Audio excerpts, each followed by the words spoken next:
I am so freaking excited about this next step. What have I done? Hide it in there. Well, what a month. If you haven't seen any of my social media, a month ago yesterday, or a month ago Friday, basically the 26th of last month, my house was hit by either straight line winds or tornadoes in northwest Arkansas. This whole area was just ravished. The next town over was 10 times worse than us, but holy cow, in a month. So that's why I've been kind of like, behind everything.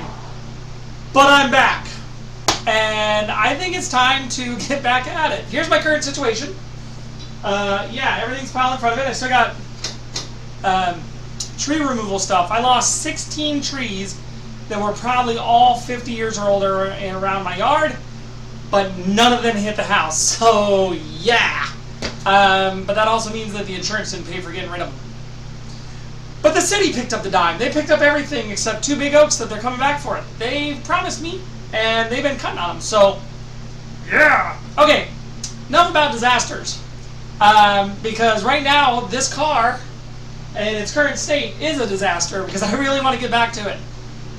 So I gotta get back to it, and here I am, back at it. I've been tinkering with it a little bit. I've been searching parts, collecting everything, and I ordered some more parts. And then I'm like, I need an engine. So up till now, I have been building or collecting all the parts to build a mid to late 60s pancake engine, exactly like Huey's Type 3 engine. So a Type 3 pancake, 1641, dual port, all that stuff. Well, last Monday, I'm perusing Facebook, and I found the drivetrain. I found the engine. I found something that was in my price range. The wife said it was in my price range, which is definitely, you know what I'm talking about. And I immediately messaged the seller, and haggle later, I'm coming down on a Monday night. So this was a Saturday, or a Sunday that I saw it. Sunday night I saw it. Monday afternoon after work, I literally drove 2 hours south of me. But I wasn't going to be able to get it because the engine was still in the car, and I'm buying the whole car. So my brain's thinking, okay, I need to buy the car, get the car back to the house, strip the drivetrain from it, and then, of course, sell the car if I want to. I'll make more money to buy more parts. So put your guesses below what kind of engine I bought for it, because you're about to find out.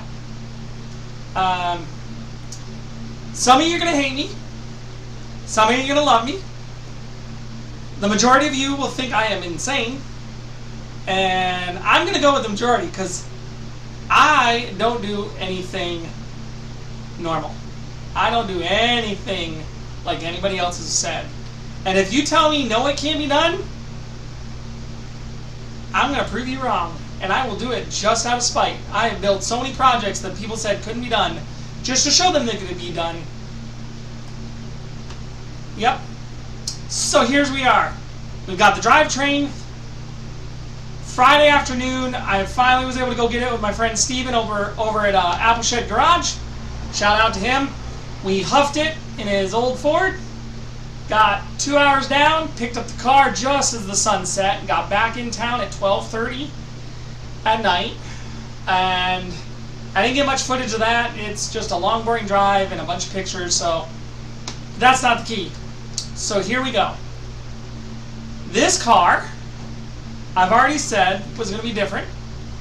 The engine in it is going to have some kick. The engine in it's going to be quite powerful compared to other versions. The car that I bought is drivable. It is 100% road drivable. I've driven around the neighborhood a couple times, tested all the systems. Perfect. So that means that it's ready to be moved over to this. Now, in order to move that engine to this car, I'm I'm going to have to modify this car a lot. Not going to be easy. My original plan was to have this car drivable, not perfect, not finished, drivable by the end of this summer. I've got about mid to late August is what I would consider end of summer around here. So let's just say end of August. This new project, I'm going for August of 2025. I'm hoping to get it faster, but I have to brain a lot of things in this one because this ain't going to be your typical conversion. It will be for some, but it's not a typical conversion for what you all thought I was going to do with this. Quick side story, if you hadn't seen my shorts recently, and I don't mean the ones I'm wearing, I've named the car Eddie Van Hollen. I'm going to call it Eddie V for short. Just because it sounds cool, because Huey, Eddie V, you know? But you're probably all wondering, we're what, almost 10 minutes into a video and you have no idea what I'm talking about? So here's where, if you're going to unsubscribe from me, you may. If you're going to say, heck yeah, and continue to follow me, thank you. But I'm pretty sure between YouTube viewers, the YouTube algorithm, and the, you know, everybody out there that likes different and unique things, I think I'm going to win. So if you unsubscribe from me, I'm sorry to see you go. I can't stop you. It's up to you. There's nothing stopping you from, you know, working with me about this. So long, and thanks for all the fish. But if you want to watch the most unique car build on YouTube, because that's what I'm going to start calling this, the most unique car build on YouTube, going from a 1967 Volkswagen Beetle, a 1971 Volkswagen Bus, and a few Type 3 sheets of metal mixed in build to look like the panel bug, to what I'm about to surprise you guys with. You're gonna, yeah, you're gonna love it, hate it, or be indifferent. If you're a hater, I can't stop you. You have fun with that. If you're gonna love it, you're in for a ride, because I ain't slowing down after this. Another tornado will have to stop me. Now that doesn't mean I'm jinxing myself. I'm just saying, I am so freaking excited about this next step. It's gonna be a doozy. It's gonna be throw back in your seat engine quality. And no, it's not what you think it is. What engine did I buy? Put your comments below now and see if you're right here in a few minutes. This is the majority of the bottom end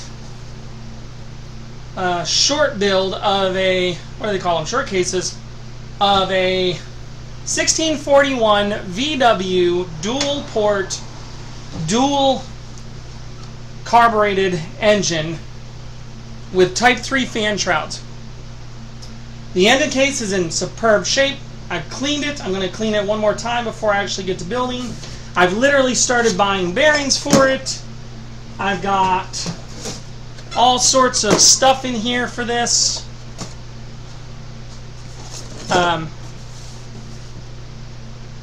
This was my engine. This is what I was going to build. This is what I was going to do. I'm still going to build it. I'm going to make this a spare engine for Huey because, you know, 4 bolts, a couple of wires, and cables. I could swap it out if Huey ever dies again. I could do it. Because I do have, like, the majority of it. I need the pistons and heads. That's literally all I need right now. But I've got everything else to make this thing. I got the crank, the cam, they're in the bottom. I got everything else.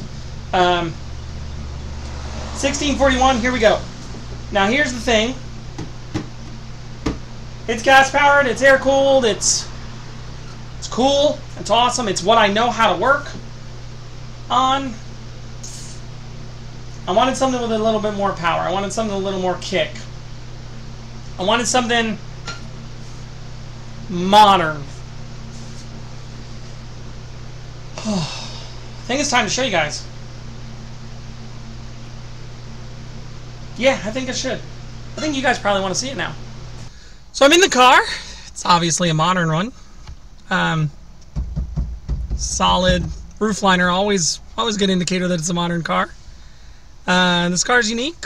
Let's if you know, you know.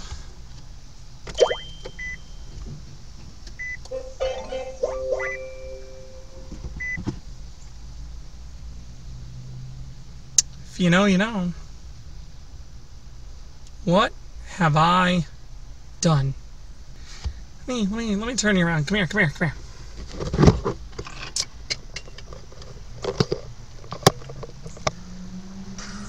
This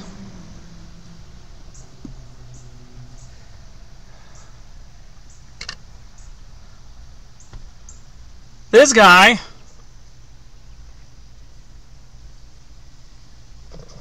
if you don't know what it is, here, let me out here. Oh my God, what have I done? This is a 2015 S model,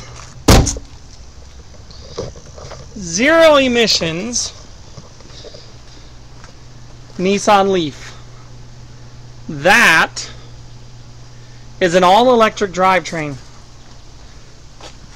Hate me if you want to. Unsubscribe now, because if you don't want to see this coolness, I'm pretty sure now it's time to leave. Thanks, but for those still around, we're in for a wild ride, guys.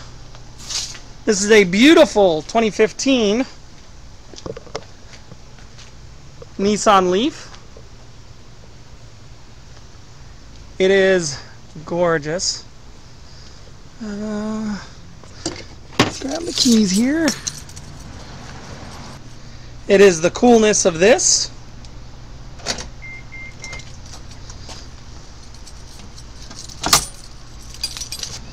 And the extra cool factor of charge at home.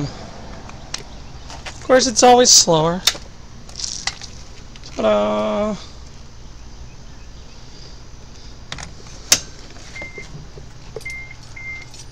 Cars jumping to life. The car was for sale for the exquisite price of my wife approves.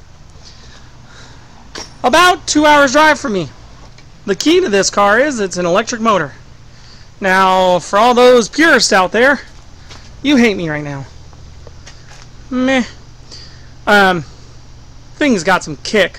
So, the way the story was told to me was, this car was being charged. It was at way down south of Arkansas, or bottom of Arkansas over the border in Oklahoma. So, where it doesn't usually get bitter cold, but it got bitter cold over the winter. The way the story goes is that it was bitter cold, they were charging it, the next morning the car would not start. Now an electric car, when it starts up, the accessory mode comes on, and then it says ready, which means it's running, but the engine doesn't need to do anything because, you know, it's an electric car, it doesn't need to be spinning yet. So they couldn't get it to run, and they parked it in December. That was 6 months ago. I don't know what happened in between the 6 months and now, but they definitely removed that battery, the 12-volt accessory battery, and they definitely parked it in a field, and the hubcaps are missing. Oh well. TPMS still works. Haha. So while I was parked in the field with no 12-volt battery, the lithium-ion battery pack in the bottom, which was a beautiful little fully charged, because remember it died while it was cold, sat there for 6 months.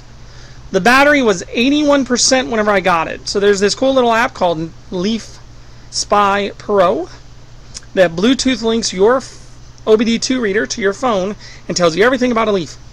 That Leaf said that everything in this car was perfect except there's an ABS error.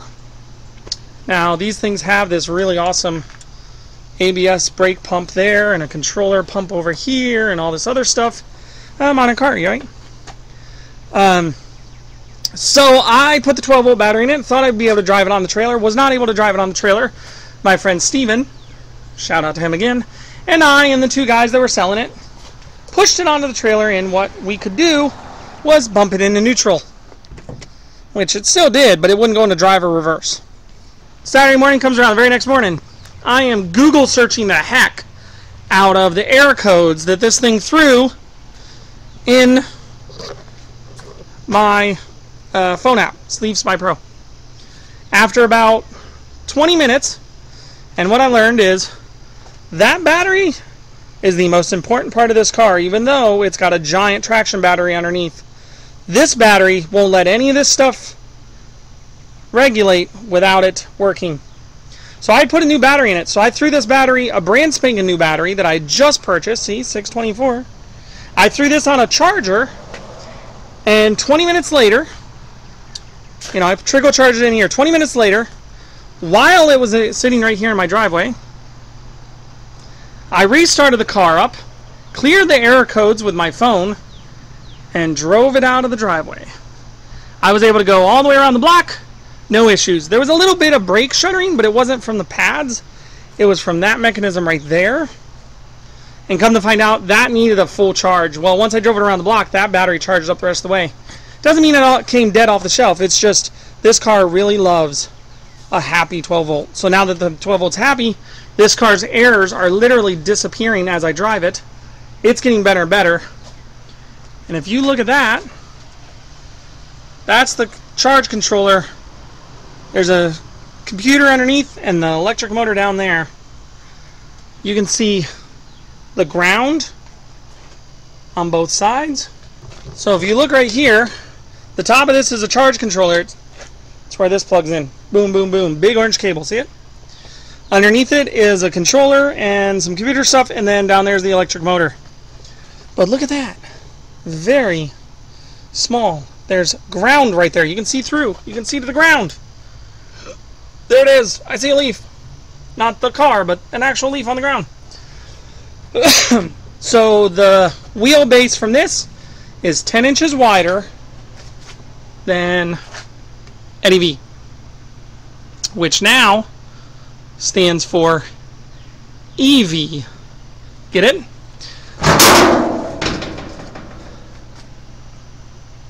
Yeah. I don't need a gas tank. So, oh yeah, there's my gasket kit for the engine build. So I don't need a front end. I don't, I'm gonna make it more difficult on myself, but I'm gonna wedge this thing, maybe minus the top, with the suspension, with the engine mount, because this whole piece comes off as a whole unit. I'm gonna hide it in there. Yeah, I'm insane, aren't I? But the cool factor of a modern panel bug build with an all-electric motor, and if I upgrade the battery to the full 2016 or newer battery pack, when I shove it in there, 320 mile range estimated. I think I'm either a madman or a genius, and at this point I'm teetering on the edge. So here's what we're going to do. I'm going to continue to bodywork this because it needs a lot, but I'm also going to start to discombobulate this guy,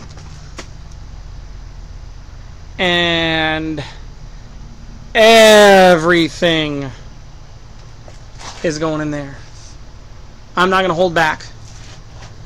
Wire harness, headlight control, AC, heated seats, heated steering wheel, power steering, cool little shifter, all the dash gauges, the tiny screen that has a backup camera on it, all the little buttons that do things will still do things, because I'm cramming this into there. Are you going to come along with me on this ride, or are you going to unsubscribe now? Because either way, it's happening.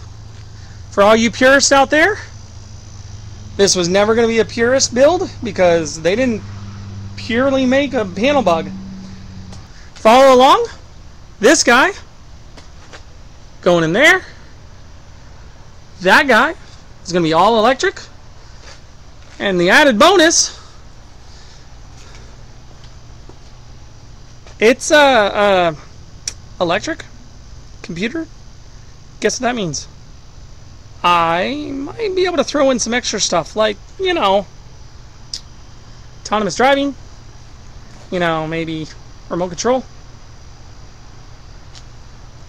Not bad for the low price of my wife said yes and 20 minutes of reprogramming a car's computer through my phone. Eddie V, meet your drivetrain. What are people going to say? I'm weird. Well, good, because I am. I excel at it. I'm not normal. I'm not going to do this the way everybody else on the internet thinks I should. I am going to get help when needed. I've already pinged some people. I've already got a bunch of cool wows too. I'm doing this for me. Follow along for the ride. Wait till you see what happens next. Oh, hey. Don't forget to like and subscribe. You know, check out my social media. It's @TinkeringGuy. And I think I've got a lot of my work cut out for me. But I'm going to love every minute of it. As for you, get out in the garage and do something. Hey, it's still air-cooled. Ha ha!